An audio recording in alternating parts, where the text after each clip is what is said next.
আপু, আমার এই শার্টটা একটু সেলাই করে দেন না। ভাইজান, আমার হাতে এখন কাম আছে, আমি এখন পারুম না। আপু একটু দিলে ভালো হতো, আসলে আধা ঘন্টা পর অফিসে যাবে তো, একটু গুরুত্বপূর্ণ মিটিং আছে, একটু প্লিজ। আচ্ছা ঠিক আছে, 80 টাকা লাগবো। 80 টাকা? 50 টাকা রাখুন। না, 50 টাকা পারুম না, 80 টাকা যদি দেন তাহলে আমি সেলাই করে দিতে পারুম। আচ্ছা ঠিক আছে, সমস্যা নেই, করুন আপনি।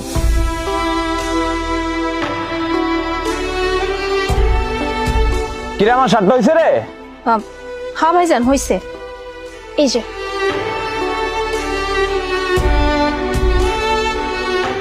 এই যে টাকা। এই ভাইজান খারান, আপনার তো হয়েছে 80 টাকা, আপনি আমার 40 টাকা দিলেন কেন? আর 40 টাকা কই? কি মাত্র 2টা শিলের জন্য 80 টাকা? কি মাথা কি খারাপ হয়ে গেছে তোমার?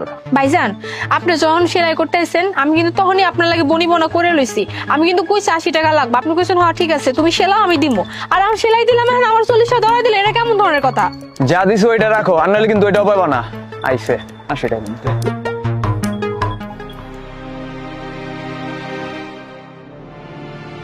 ভাইজান, আপনার শার্ট কোন পাশে সরো করতে হবে? আপনি একটা কাজ করুন, নিচ থেকে জাস্ট 1 ইঞ্চি কমাই দিলে হবে, আর কিছুই না।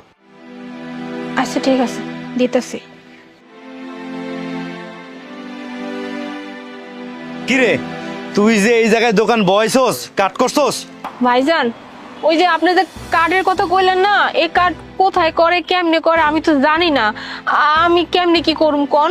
এই কাট কেমনে করে, কই থেকে করে, এত কিছু তো আমি বুঝি না। তুই কাট করলে এই জায়গায় দোকান বইতে পারবি, না হলে দোকান বইতে পারবি না। ভাইজান, এটা কি কইতেছেন? আমি এনে দোকান দিতে পারুম না মানে? আমার এই দোকান তো অনেকদিন যাবতই এখানে আছে।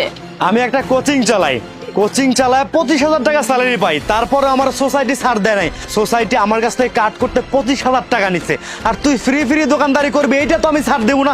আমার যেহেতু 25,000 টাকা লাগছে, এই সোসাইটিতে যারা দোকানদারি করে সবার 25,000 টাকা করে লাগছে, আর তুই কি ফ্রি ফ্রি দোকানদারি করবি, এইটা তো আমি হইতে দেবো না। আর সোসাইটির প্রত্যেকটি লোক আমার পরিচিত। তুই আজকে নয় ছাড় পাইলি, কালকে থেকে ছাড় পাবি না। তুই কালকে থেকে কেমনে ছাড় পাস এটা আমি দেখে নেবো।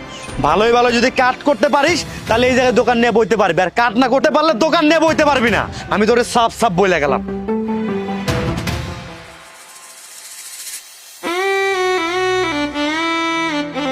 আচ্ছা আপু, তাহলে আপনি কালকে থেকে কিভাবে বসবেন? ওরা তো বলেই দিল যে কাট ছাড়া আপনাকে বসতে দিবে না, তো বেটার হয় না যে কাটটা করে নিলে? আপনি কাটটা করে নিয়ে বসুন না।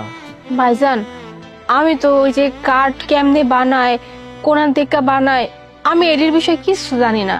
এই দোকানটা তো আমার বাপের ছিল, আমার বাপ এইসব বিষয় জানতো, আমি তো কিছু জানি না।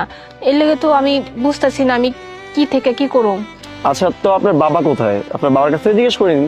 আমার বাবার আসলে চোখে সানি পড়ছে, আর সানি পড়ার লেগে আমার বাপের ঠিকঠাক মতো সহে দেখতে পায় না। আর যে ঠিকঠাক মতো সহে দেখতে পায় না, হে সেলাই কাম কেমনে করব? এই লেগে আমার বাপে কাম করতে পারে না, আর এর পরিবর্তে আমি এখন এই কাম করতেছি। কিন্তু আপু, ওরা তো কাট ছাড়া আপনাকে বসতে দেবে কোনোভাবেই, তো কালকে থেকে যদি আপনি না বসেন তাহলে আপনার ব্যবসা কিভাবে চলবে? কি করুম ভাইজান, আমি বুঝতেছি না। আসলে আমি তো এসব বিষয়ে কিছু জানি না, সব সময় দোকানপাট বাবাই চালাইছে, আর বাবাই এসব বিষয় জানতো। আমি তো এখন চালাইতেছি বাধ্য হইয়া, কারণ আমার তো কোনো উপায় নেই ভাইজান। আমার ঘরে মা আছে, বাপ আছে, ছোট্ট একটা বই আছে, আর আমার বাপে তো আর কিছু করতে পারে না, সোহে তো দেখে না, কি করবে কর? এর লেগে আমার অনেক কাম করতে হইতেছে। কিন্তু আমি যেন কি করুম, মানে কোত্থেকে কি ম্যানেজ করবো আমি না কিচ্ছু বুঝতেছি না। আমি যেন অন্য একটা জায়গায় যে এই দোকানটা দিতে পারবো, সমস্যা নাই, কিন্তু আমার তো কাস্টমার গুলো পাবো না। এখানে জানেন ভাইজান, অনেক কাস্টমার আছে যারা রেগুলার আমার কাছ থেকে সবসময় জামা কাপড় সেলাই করে, সেগুলার তো আমি হারাই ফেলবো। আমি কি করুম, আমার না কিছু মাথা খেলতেছে না। বুঝতে পারলাম। আচ্ছা তাহলে আপনি কি ডিসিশন নিলেন, মানে এখন কিভাবে কি করবেন? কালকে থেকে তো ওরা বসতে দেবেন আপনাকে। কি আর করুম, অন্য কোনো জায়গায় যে দোকান দিতে হইব, এছাড়া তো আর কোনো উপায় নেই। কারণ হ্যাঁ তো সাফ সাফ করে দিয়ে গেল, আমি যদি কার্ড দিতে না পারি তাহলে এই দোকানটা উড়াই দিব। আর আমি তো কার্ড করতে পারুম না, কোথায় দিয়ে করে, কেমনি করে, কার কাছে যায়, আমি তো সব ব্যাপারে কিছু জানি না। আচ্ছা ঠিক আছে, আপনি একটু শার্টটা সেলাই করুন, আমি একটু ফোনে কথা বলে আসি।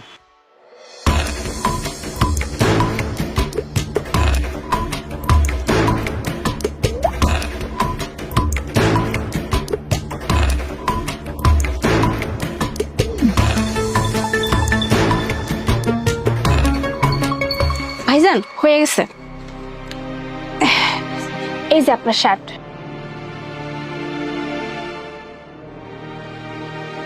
আচ্ছা শুনুন, আপনি একটা কাজ করবেন, সন্ধ্যাবেলা হচ্ছে আপনি 6 নম্বর ওয়ার্ডে যে কমিশনার আছে ওনার কাছে যাবেন। ওনার নাম হচ্ছে সাখাওয়াত হোসেন।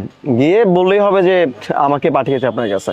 আমি ফোন করে সবকিছু বলে রাখছি, আপনি সন্ধ্যাবেলা গেলেই হবে। আপনাকে কার্ড বানিয়ে থেকে শুরু করে যা যা দরকার সবকিছু করে দিবে, আর একটা টাকাও রাখবে না। মানে এটি আপনি কি কইতেছেন? মানে আমি যাব এখানে, আমার কাট করে দিব, আমার দোকানে এখান থেকে উড়াইতে পারবো না? আমি তো কিছু বুঝতেছি না। মানে আমার এমনি এমনি কাট দিয়ে দিব?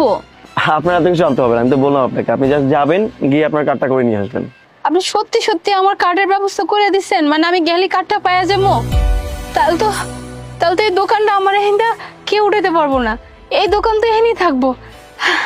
ভাইজান আপনি আমার লেগেছে কত বড় একটা উপকার করলেন, আমি আপনার বইলে বুঝাতে পারবো না। কিন্তু ভাইজান আপনি আমার লেগে কেন এই কাজটা করলেন কোন তো? আপনাকে আমার দেখে ভালো মানুষ মনে হলো। আসলে আমি এই সোসাইটির লোক, বাসা পাশেই।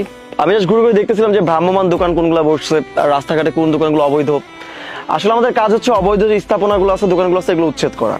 তাই মাঝে মধ্যে ঘুরে ফিরে দেখি। তো আপনাকে দেখে মনে হলো খুব ভালো আর সৎ মানুষ। আর তাছাড়া আপনার বাবাকে অনেক আগে থেকে চিনি, আমি মাঝে মধ্যে এই দোকানে আসতাম। আপনার বাবা খুব ভালো মানুষ ছিল, তাই ওনার কার্ডটার কোনো কিছুর প্রয়োজন পড়েনি। কিন্তু আপনি তো ইয়াং, তো আপনাকে কার্ড ছাড়া হয়তো বা বসতে দিবে না। আসলে ওদের কিন্তু আমরাই পাঠাই, আমরাই বলি যে বিভিন্ন দোকানগুলো দেখে ভিজিট করে আসো, তাদেরকে উঠিয়ে দিয়ে দাও। আর ওরা কি করে, যারা গরিব আছে, অসহায় মানুষ আছে, তাদেরকে জুলুম করে উঠিয়ে দেয়। কিন্তু চিন্তা করবেন না, আপনি যদি কার্ডটা একবার হয়ে যায়, আপনি নির্দ্বিধায় এখানে বসে আপনার দোকান চালাতে পারবেন, কেউ কোনো ডিস্টার্ব করবে না। আমি সবকিছু বলে দিয়েছি, আপনার কোনো হ্যাসেল হবে না। আপনি just যাবেন, কার্ডটা বানিয়ে নিয়ে আসবেন। ভাইজান আপনার আমি ধন্যবাদ দিয়ে শুরু করব না। আপনি নিজেও জানেন না আপনি আমার কত বড় উপকার করলেন। এই দোকানটা আমার লাইফে অনেক গুরুত্বপূর্ণ। এই দোকানে না থাকলে তো আমার পরিবার নিয়ে আমি রাস্তায় পড়ে যেতাম। আপনার অনেক অনেক ধন্যবাদ ভাইজান। দেখুন, আমি বেশি কিছু করিনি, আমি মানুষ হিসেবে একটা মানুষের দায়িত্ব পালন করেছি। কারণ আপনাকে দেখে মনে হয়েছে যে আপনাকে সাহায্য করা দরকার, তাই আমার সাহায্যটুকু করলাম। আর সাহায্যের কিছু নেই এখানে, যেটা আমি পারবো সেটা করতে সমস্যা কোথায়? আর আপনাকে দেখে খুব মনে হলো নিডি, আপনার বাবা অসুস্থ, পুরো ফ্যামিলি হালটা আপনি ধরেছেন, স্ট্রাগল করতেছেন। তা আপনাকে সাহায্য করা যায়, স্বাভাবিক ব্যাপার, তাই আপনাকে সাহায্যটা করলাম। আর কালকে থেকে যদি কেউ এসে আপনাকে ডিস্টার্ব করে, সোসাইটির লোক হোক বা হচ্ছে ভ্রাম্যমান যে কোনো লোক হোক, ডিস্টার্ব করে সোজাসুজি বলবেন যে আমাকে এখানে বসতে প্লাস কার্ডটা দেখিয়ে দিবেন, বেশ, আর কেউ ডিস্টার্ব করবে না। আর এছাড়াও যদি আশেপাশে কেউ আপনাকে ডিস্টার্ব করে, আপনি সোজা আমার অফিসে এসে কমপ্লেন করবেন, আমি ব্যাপারটা দেখে দিব। আচ্ছা বাই দ্য ওয়ে, আপনার বিলটা।